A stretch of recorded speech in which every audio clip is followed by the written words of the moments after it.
Okay, so I want to take a look at an example, and in this example I'm going to have a pulley, and this pulley is going to be have a rope on it, and attached to this rope is going to be this block that we'll just call block A. And I'm going to say that block A starts at this position right here, so it starts at this red line. Oops. It starts at this red line, and it starts from rest, so maybe I should draw it like this, a dotted line. It's just hanging in the air. It starts at rest. So since it starts at rest, we know its initial velocity is equal to 0. And when we let it go, it travels 10 meters in 2 seconds. So from here to here, we're going to say is 10 meters. And we are told that it takes 2 seconds to go 10 meters.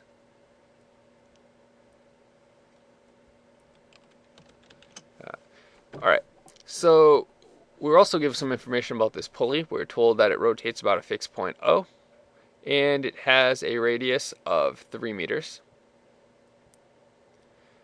And what we're asked to do is we're asked to figure out what its angular velocity is and what its angular acceleration is. And we're also asked to figure out what this point right here is, which is the velocity of A. And the velocity of A is the point where the rope is just the last point it touches this pulley. Okay, so if we look at this, we're asked to figure out what with our angular velocity, what our angular acceleration, and what this velocity of A is.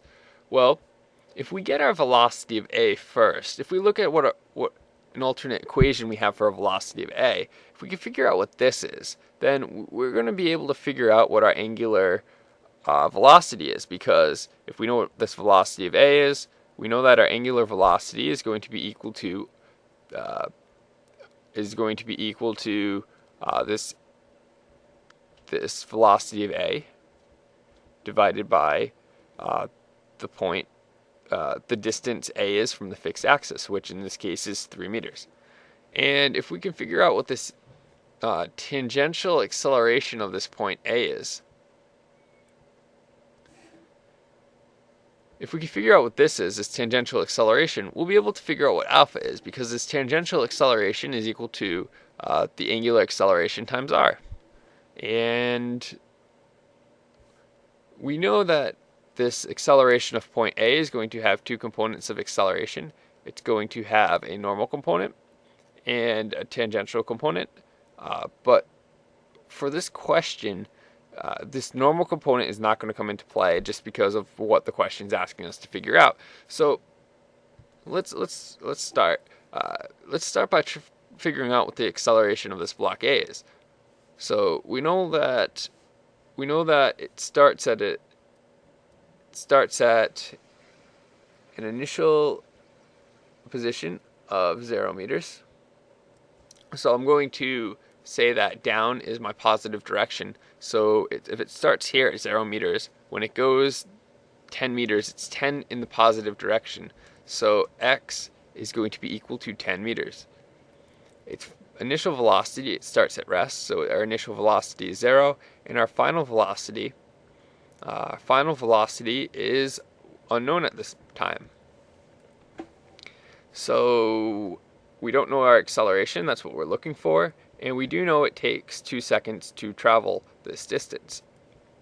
Now, we have a kinematic equation that we can use that deals with all these unknowns, and this kinematic equation is going to be the final position is equal to an initial position plus the initial velocity times time plus 1/2 times the acceleration times time squared. And some of these terms are going to cancel out. For example, this x naught is just 0, and this v naught times t is also 0. So our final equation, if we plug in our numbers, we're going to have 10 is equal to 1/2 times a times t, which is 2 squared. And if we solve for a, we get a is equal to 5 meters per second squared. So this is what the acceleration of A is. So let's just denote that the acceleration of A is equal to 5 meters per second squared.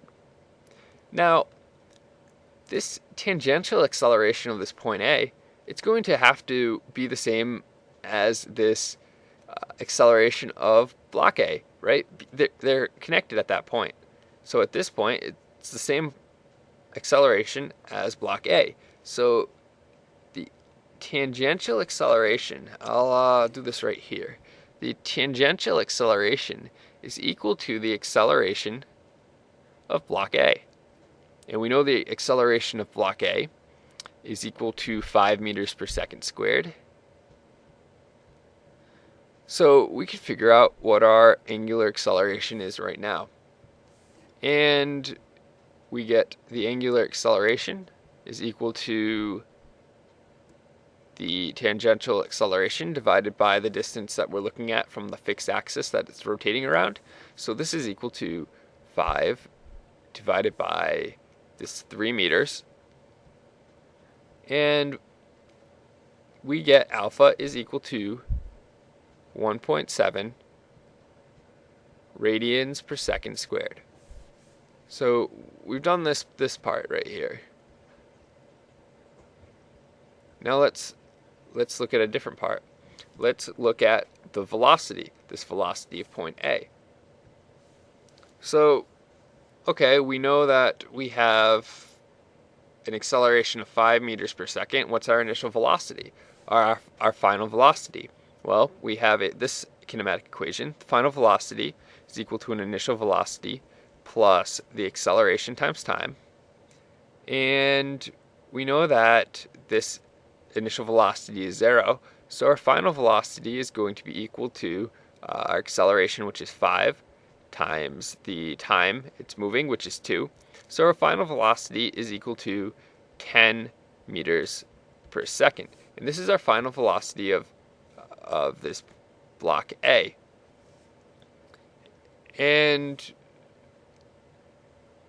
this velocity of A right here, this block A, is going to be the same velocity that this point sees. And I probably should not call this point A. I should probably call this point velocity of B, just so it's not as confusing. But anyway, the velocity of B is going to be equal to the velocity of A at this point. The velocity of B has to be moving at the same rate that this block A is moving. These 2 points are connected, so they're moving at the same speed. So the velocity of B is equal to the velocity of A, which is equal to 10 meters per second. And because we know this right here, we can figure out what our angular velocity is. Our angular velocity is going to be equal to our velocity at point B, which is right here.